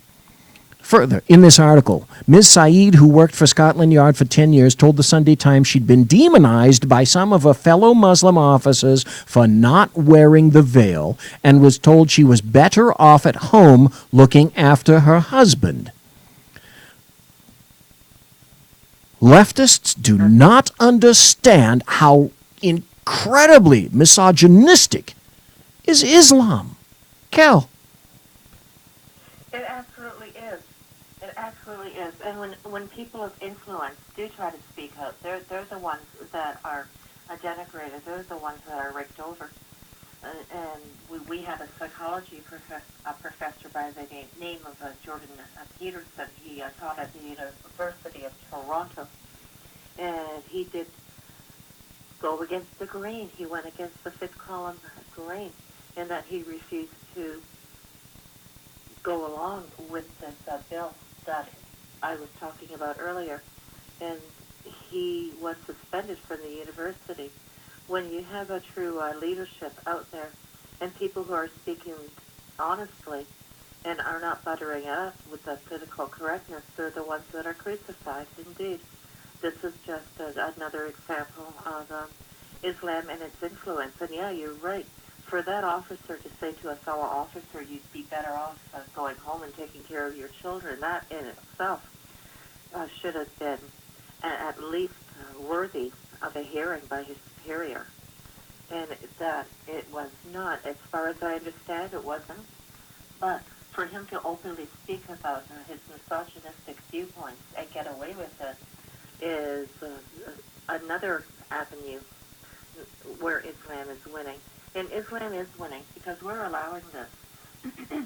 We're allowing ourselves to be run over, and we are letting Islam steer the ship. They are the ones that have taken control of the narrative in the West, and we are allowing it. This is something I am still trying to wrap my head around, is how is it that we let this go so far? I think what is going on is that we have opened the belly of the Trojan horse. They have all spilled out, and now we don't know what to do with them. And now we are setting policies not based on the betterment of the people, pardon me, or what is good for society, but we're now laying down policy out of fear and cowardice. I don't understand how we came to this point in which we are allowing the ruling class to do so based on fear and cowardice. It's going to get much worse before it gets better, I'm afraid. It will. It's the bottom of the hour, ladies and gentlemen. We're talking to Kel Fritzie, who is the Canadian infidel. Kel, I got a question for you. You're certainly welcome to stay on. If you have to go, I certainly understand that as well. So if you want to hang around, you're certainly welcome to. You're going to hang around, do you have to go? No, I can hang around. Okay. You can put up with me. Fabulous. That's great. Really appreciate that. Okay, folks, now we're going to come back. When we come back, I want to play a particular cut by a Somali Muslim woman about what she found when she was in Somalia and she left, and then she came to Europe. And then I want to let everybody know there are some things that are brewing right now in the United States with regard to Islam that's rather disturbing. Please, ladies and gentlemen, boys and girls, children of all ages, you come right back. Conservative media done right. You're listening to the SHR Media Network. Hey, it's Sean from the Sackheads radio show, also one of the owners here at the SHR Media Network. Are you opinionated? Have you ever wanted to do your own show? Have you ever heard somebody like the Sackheads and go, yeah, I could probably do that better? Well, now's your chance. Send me a 5-minute clip at sackheadsradio@gmail.com, and maybe you can be part of the SHR broadcasting team. sackheadsradio@gmail.com. Times are dark. The people are misled by corrupt politicians, lied to by establishment media, and deceived by the false messages of Islam. A nation looking for direction needs a guide. It needs a man with a cane. I'm Dave Milner. Join me on Spreaker, SHR Media, Pundit Press Radio, and YouTube through the SHR Media page for a different kind of commentary on the unpleasant blind guy. Because the truth is not always pleasant. Hey, this is Mim from Freedom Fest, the world's largest gathering of free minds. Join your friends from SHR Media at the beautiful Paris Resort in Las Vegas, Nevada, July 19th through the 22nd for 3 amazing days of liberty-oriented discussion, investment advice, and the Anthem Film Festival. It's our big 10th anniversary, featuring keynote speaker William Shatner and Freedom Fest favorites, including Steve Forbes, Jim Rogers, Lee Edwards, David Boaz, Doug Casey, Dinesh D'Souza, John Stossel, Lisa Kennedy, Grover Norquist, Peter Schiff, and many more. Don't miss out. Register at freedomfest.com for $100 off the regular registration rate when you use the all-caps code SHR Media. Featuring right thinking from a left brain and doing the job the American maggots won't. BZ is fundamentally changing America one diaper at a time. Just when safety pin manufacturers are running out of metal for the diapers of the leftists, where the speech is free, but the drinks are not. The bloviating Zeppelin's Berserk Bobcat Saloon can be heard every Tuesday and Thursday night, commencing at 11 p.m. Eastern and 8 p.m. Pacific, where pushback is a requisite art form in and of itself. Let your ossicles be truly liberated when you listen to the bloviating Zeppelin's Berserk Bobcat Saloon, only on SHR Media Network. No ferrets were harmed in the making of this ad. Conservative media done right. You're listening to the SHR Media Network.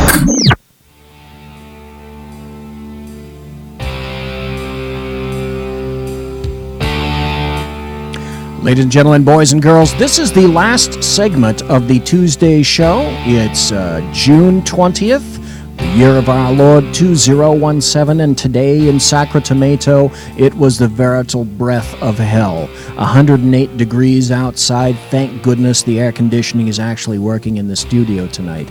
We have been speaking for the past hour to Kel Fritzy, who is the Canadian infidel, and she's decided that she can stay for the entire hour. So we are going to wrap up tonight with Kel with us. Thank you, Kel Fritzy, for being with us. I greatly appreciate it.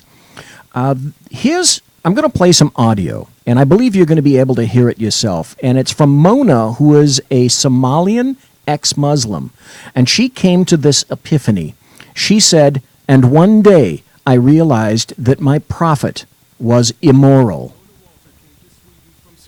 As a war refugee when she was 19. She says she was excited about joining a modern European nation with equal rights for women.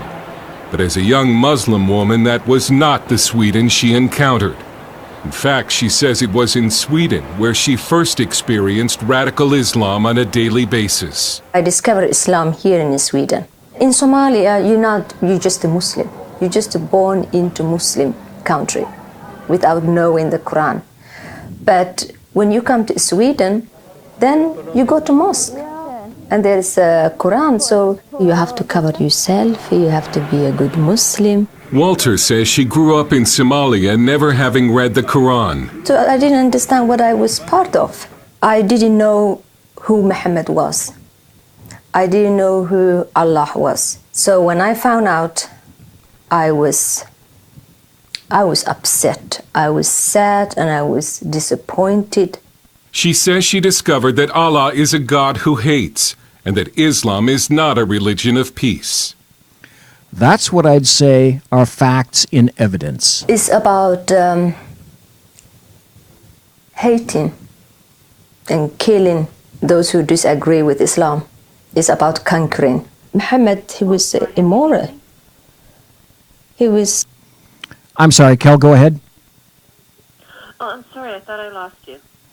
Were you able to hear any of that? I wasn't on my end, but I've seen that before. Okay. And she brings up a good point about the immorality of Islam. That's for sure, doesn't she? Yes, but the funny thing is, she's from Somalia. She had to come to Sweden to realize that the people that are there in Sweden, the Muslims from Somalia, they are radicalized there in Sweden. She had to leave her country, go to Sweden to make that realization. That's absolutely astounding. I'm gobsmacked by that. And she's probably got a fatwa on her head for denouncing the perfect man, Muhammad. The people, I wish that they would understand exactly the dynamics of Islam and what Muhammad was about and what a warlord he turned out to be, and the subjugation of women, and of course the Sharia law. I'm proud of this young lady getting out of Somalia and seeing the light. But yes, it's a real damned shame that she had to leave her country. A lot of these Muslims, a lot of them are Minos, They're Muslims in name only. They still have a love and pride of country, a lot of them. But when they see the regimes are taking over their government, it's so discouraging for them. I can't even imagine the tears they must cry when they see their beloved respective countries just submitting wholeheartedly to Sharia law in particular. And it's a shame, yes. But they have to leave their own countries that they probably don't want to leave because they probably have family there. They probably have jobs. Yep. And that they have no choice because it's either get out or die, wither and die. And for this, what this young lady said, she should be the poster child. She encompasses everything that the majority of Muslims think. Well, maybe not the majority, maybe I'm being too generous, but there are a lot of Muslims out there that do want reformation within Islam, and they do want to de-index the Sharia from their ideology. I don't know if I can ever call it a religion. It may be a religion in my eyes one day if they get rid of the physical elements of it, like Sharia law. Because Sharia law is what encompasses Islam altogether. If you do not follow the Sharia, you are an apostate. And this young lady is clearly an apostate, which means she has violated the Quran, the Hadith, the Sirah. She has violated Sharia law, and therefore she must have the fatwa placed upon her head. And you know what? The lunatics out there, they'll follow through, because if she's found, she could be killed. This is why we have such prominent individuals like Aya Hershey Ali, who has protection. She is also from Somalia, and she ended up in Europe, and she denounced Islam. She's very public. She worked closely with Theo Van Gogh, and she's worked alongside Joe Wilder, so everybody knows who this woman is, and because she's so prominent, she is a great target. It's almost like, this is going to sound terrible, BC, but bear with me. This is the analogy that comes to my mind. It's like this game where if you can pick off somebody, you get so many points. Somebody else, X number of points. Somebody else, X number of points. Such and such is worth so many points, and so on and so forth. And her being such a prominent figure, she would be worth big points. It's funny, we were talking about Sweden, and I also unearthed an article from the Gateway Pundit, which had just one of the biggest dripping ironical articles that I've read in quite some time. Here's the headline: Swedish expert on Islamophobia joins ISIS, calls for attacks on Sweden. Michael Nikolai Skramo, who also calls himself Abu Ibrahim al-Swedi, is a former multicultural expert on Islamophobia in Sweden, That was before he joined ISIS. In February 2015, al-Swedi appeared in ISIS propaganda videos wearing desert camouflage and clutching an assault rifle. He proceeded to give practical and motivational encouragement to would-be jihadis.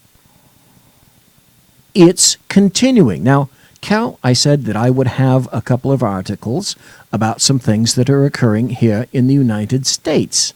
3, actually. One of them goes like this, and I am very disappointed in this. This is from the Washington Times. The headline, How to Deal with Muslim Brotherhood Triggers Trump White House Infighting.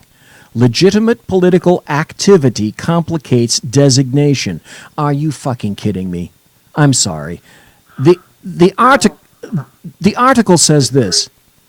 President Trump has, for the time being, put on the back burner an executive order designating the Muslim Brotherhood a terrorist organization, according to U.S. officials close to the heated debate inside the administration over the status of the global Islamist movement. Stop. I can tell you exactly where this is coming from.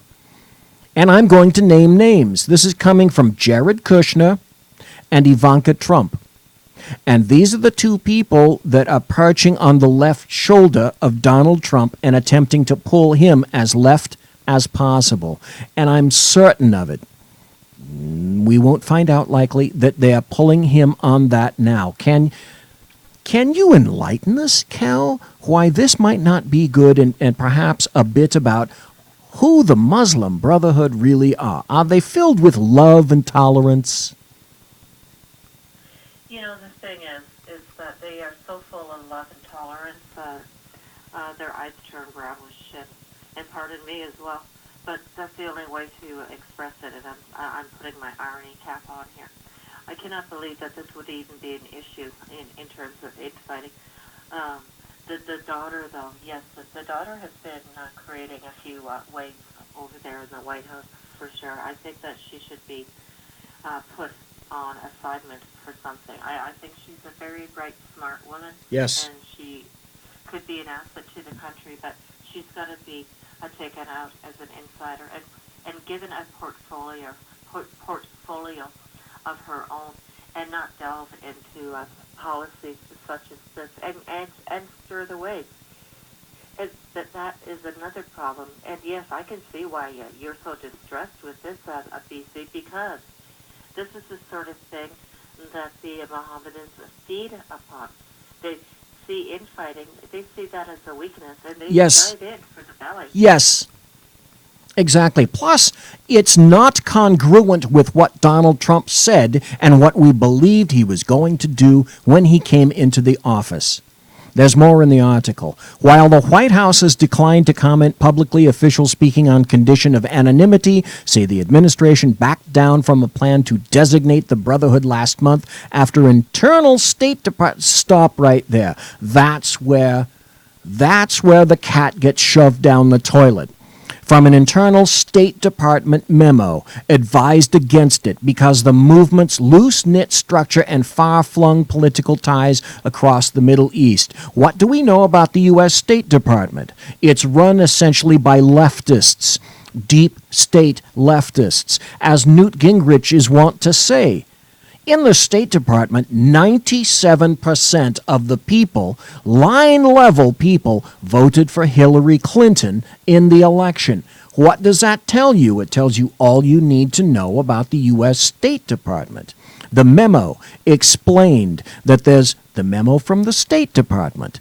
Explained there's not one monolithic Muslim Brotherhood, according to one of the officials who told the Washington Times that while the movement may well be tied to such bona fide terrorist groups as Hamas, its more legitimate political activities would complicate the terrorist designation process. I don't know of one legitimate political activity from the Muslim Brotherhood. Not one. The Muslim Brotherhood is something that the United States has to absolutely deal with, and that is to ensure that the Muslim Brotherhood is deemed as a terrorist organization. It's because there is so much influence under the umbrella of Muslim Brotherhood that the United States are seeing these problems, and these politicians are acquiescing to demands from those like the Council on American-Islamic Relations. Yes. But if you could dry up all of these front groups, it would certainly go a long way in calming the water so that the business at hand could get done. Now, I understand that there is a bill out there right now that is being considered in Congress, and they would work to ensure that Muslim Brotherhood is deemed as a terrorist organization. The thing that we have to do is ensure that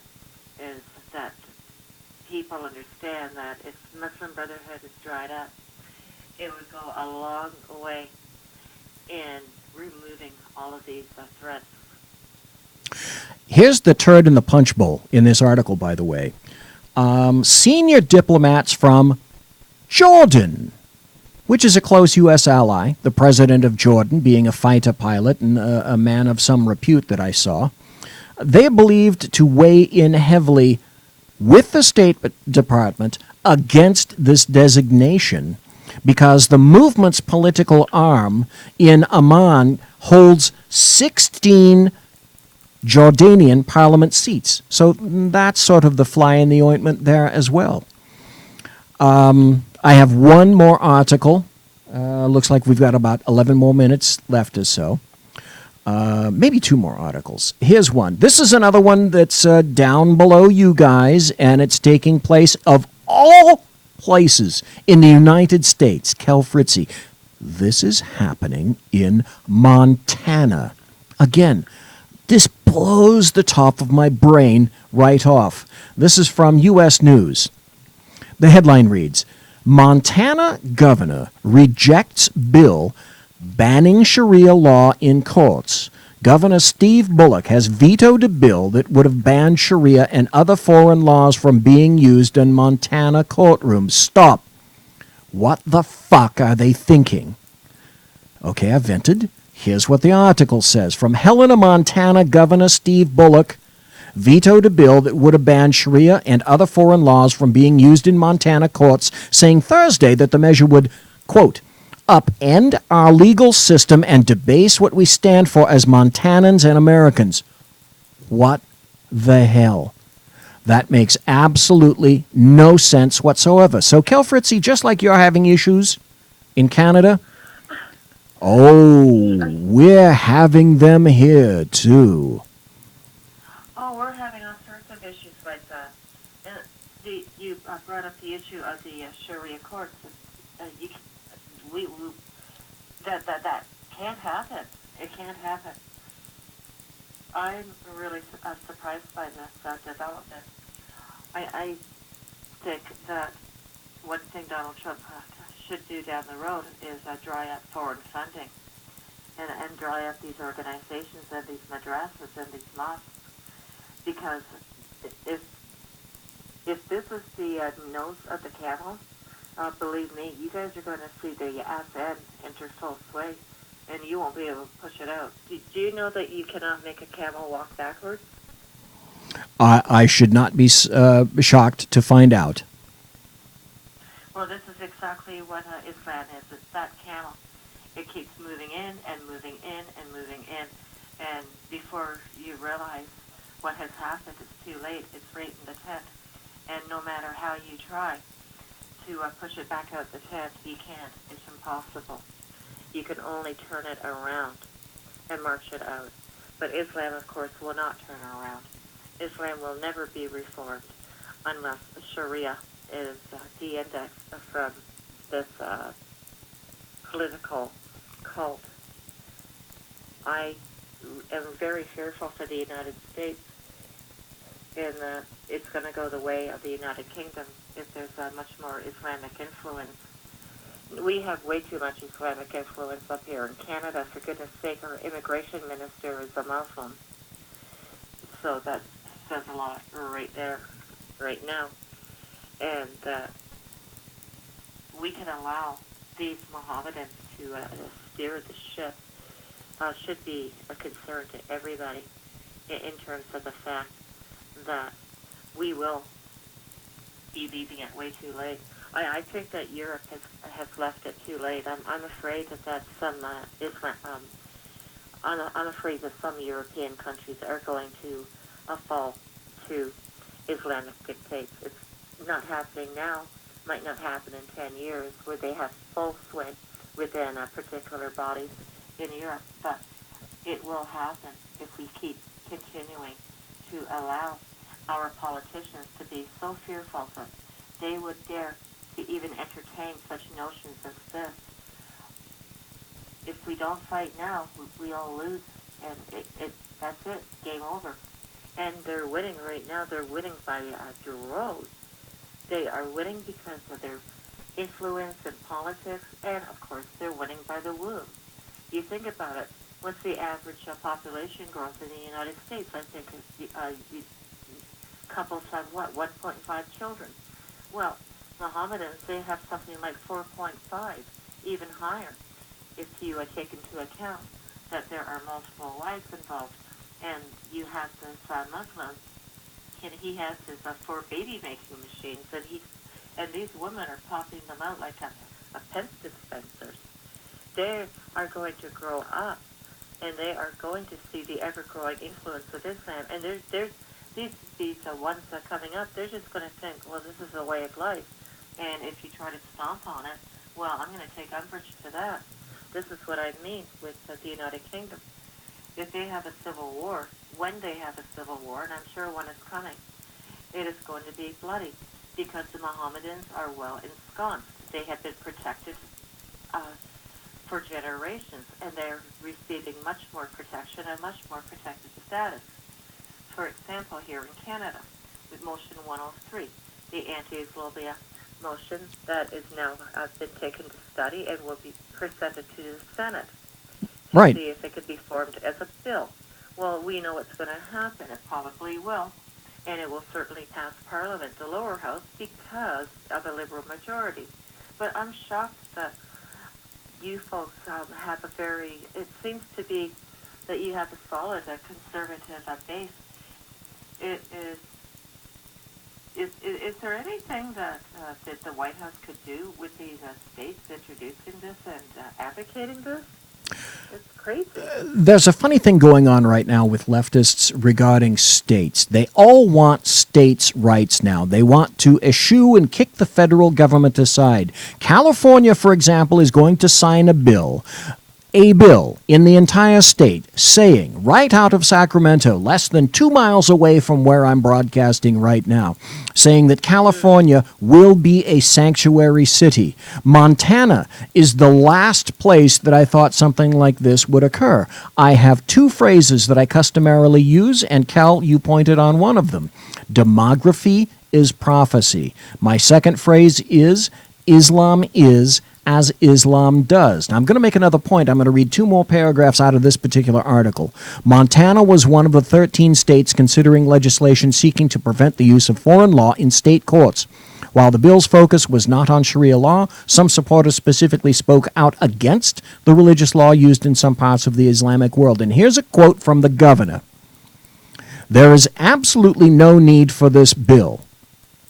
He said that the proposal could only add to a, quote, nationwide surge in hate crimes. Let's see. On whose behalf are all the hate crimes occurring in the United States of America? That's right, Jews, not Islam. We also, in 2015, there was a Pew Research or a Rasmussen poll, I can't remember which one, which already, back in 2015, polled Muslims in the United States of America. A majority, 51% of Muslims polled believed in 2015 that Sharia law should take precedence over United States law. That poll is never quoted, ever, for a very specific reason. It's here. It's now. I hate to focus continuously on Islam, but one of the reasons that I absolutely love you, Kel Fritzy, is the fact that you have no problem whatsoever being absolutely blunt and specific and saying exactly what it is that Islam is and what it wants to do. We have 4 minutes left. Kel, can you hit, let me ask you, Kel, what's the future? What's our future? Oh, it's going to be damnation, in the biblical sense. It will be because the Hijra is on. There is a caliphate in place, and the Hijra is on. And they are swarming all over Europe right now. The only reason why it's not as pronounced in North America, of course, is because of geography. Yes. They could walk through any country in Europe. They could walk right in. They can take a leaky boat across the narrow strait and land in Italy, and then walk henceforth. Thank God for the Atlantic Ocean. To get into Canada or the United States. So we're a little behind, but we'll catch up quickly with the demographics. I'm going to read one more article. I've got about a minute left before I'm going to have to wrap up. About a minute. Here's an article from teaparty.org. The headline is, University sends out note reminding foreign students not to crap in showers.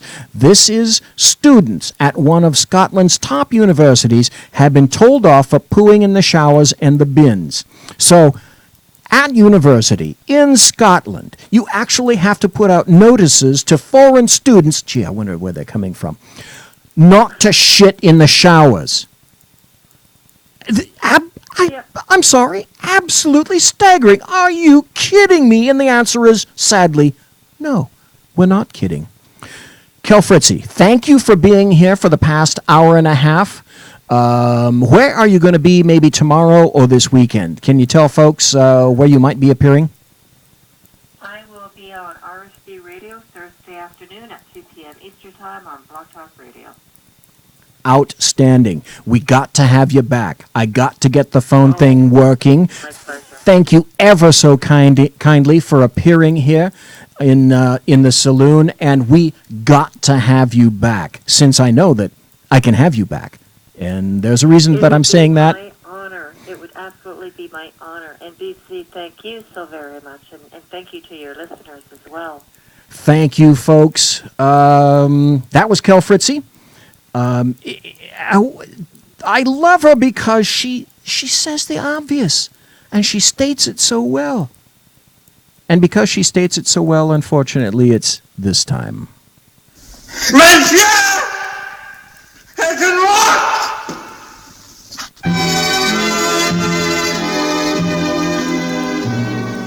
We'll meet again. Don't know where. Ladies and gentlemen, boys and girls, children of all ages. Oh, gosh. Thanks for listening to the Boviating Zeppelin's Berserk Bobcat Saloon here on the SHR Media Network. If you want to contact me, you'll find me on Twitter at BZEP and also on Gab AI at BZEP. I actually have Facebook now, but I can't even make that damn thing work yet. I'm working on it. Also, you can find me at my blog at bloviatingzeppelin.net. My intro music is by Possessed Tranquility. You can find them at reverbnation.com. Really enjoy the song.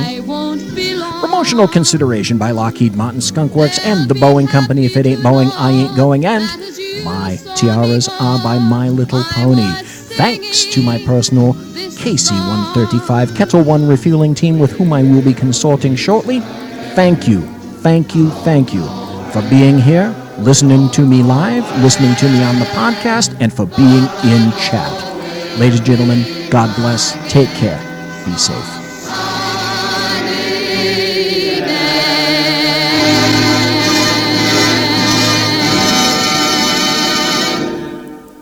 Everybody quiet down now and get some sleep. Good night, everybody. Good night, Mama. Good night, Ben. Good night, everyone. Good night, Mama. Good night, Daddy. Good night, children. Good night, Daddy. Good night, Elizabeth. Good night, John Boy. Good night, Jim Bob. Good night, Jim Bob. Good night, Jim Bob. What's going on? I was asleep. What's everybody doing? Good night. Good night, Jimbo.